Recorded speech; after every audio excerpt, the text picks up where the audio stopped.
नमस्कार। Mutual fund with me से मैं प्रीति एक बार फिर से आपके सामने उपस्थित हूँ म्यूचुअल फंड से जुड़ी नई जानकारी के साथ में।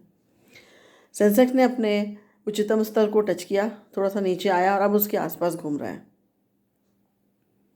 कुल मिला के मार्केट वोलेटाइल है, क्या किया जाए। एसआईपी के लिए मैंने आपसे पहले भी कहा था कि आप एसआईपी जारी रखिए, बिल्कुल उसे बंद करने की गलती मत कीजिए। और जहाँ तक लमसम अमाउंट की बात है तो आप लमसम अमाउंट अगर आपको 3 साल या उससे ज़्यादा के लिए रखना है तो आप बिल्कुल इन्वेस्ट कर सकते हैं। और अगर आपको लग रहा है कि मैं आज इन्वेस्ट करूं तो मुझे कुछ घाटा होगा, देखिए वैसे म्यूचुअल फंड में घाटा तो ऐसा नहीं होता अगर आपने लंबे समय के लिए इन्वेस्टमेंट किया है, क्योंकि म्यूचुअल फंड में टाइम से ज़्यादा टाइमिंग इम्पॉर्टेंट होता है। मतलब आपने किस समय अपना पैसा इन्वेस्ट किया था उससे भी ज़्यादा इम्पॉर्टेंट होता है आप कितने समय के लिए इन्वेस्ट कर रहे हैं ना। तो अगर आप लमसम अमाउंट डालना चाहते हैं तो आप डाल सकते हैं। आप एक काम कर सकते हैं, मान लीजिए आप 5 लाख इन्वेस्ट करना चाहते हैं तो आप एक काम करिए, 5 लाख को 5 भागों में डिवाइड कर दीजिए। 1 लाख आप कोई एक दिन चूज़ कर लीजिए, मान लो आपने 1 तारीख को किया, और अगर आपको जल्दी है तो हर 10 दिन के अंतर पे कर लीजिए। दूसरा लाख 11 तारीख को कर दीजिए, तीसरा लाख 21 तारीख को कर दीजिए, इस तरह से। और अगर आपको ये लगता है कि मुझे आराम से करना है तो आप ये भी कर सकते हैं कि हर महीने एक लाख करके कीजिए। 5 महीने में आपके 5 लाख इन्वेस्ट हो जाएंगे और कहीं ना कहीं एवरेज आउट होने का मौका मिलेगा उस फंड को। ये डिपेंड करता है कि मार्केट कौन सा रुख लेता है।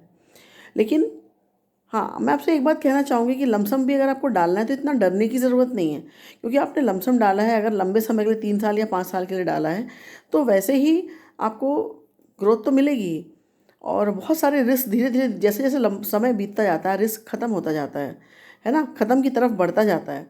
और 15 साल टाइप का अगर पीरियड ले लिया तब तो क्या कहने, फिर तो कोई रिस्क बचता नहीं है। और जैसे कहा जा रहा है कि भाई मार्केट बहुत अप चल रहा है, तो मार्केट अप चल रहा है तो पिछले जो समय में चल रहा था उससे अप हुआ है, और शायद कुछ समय बाद थोड़ा बहुत डाउन जाएगा लेकिन फिर अप जाएगा, और अब फिर कुछ डाउन जाएगा फिर अप जाएगा। लेकिन एक समय ज़रूर ऐसा आएगा जो कि इसने जो भी अपना उच्चतर स्तर को टच किया था उससे ऊपर जाएगा, और ये सिलसिला चलता रहेगा। इसलिए ये कहना कि मार्केट अभी बहुत तेज है या सेंसेक्स ने अपने ऑल टाइम हाई लेवल को टच किया है इसलिए अभी लमसम के लिए सही समय नहीं है, तो ऐसा नहीं है। अगर आपको 3 साल 5 साल या उससे अधिक समय के लिए रखना है तो आप बिल्कुल रख सकते हैं, इसकी कोई परेशानी वाली कोई बात नहीं है और डरने की बिल्कुल भी ज़रूरत नहीं है। हाँ, एक बात है, आप अपने सर्टिफाइड म्यूचुअल फंड डिस्ट्रीब्यूटर से सलाह लीजिए और उनके सलाह लेकर के उनके अनुसार आप इन्वेस्ट कीजिए, तो आपको कहीं ना कहीं फ़ायदा ज़्यादा मिलेगा। इसलिए कहती हूँ म्यूचुअल फंड सही है।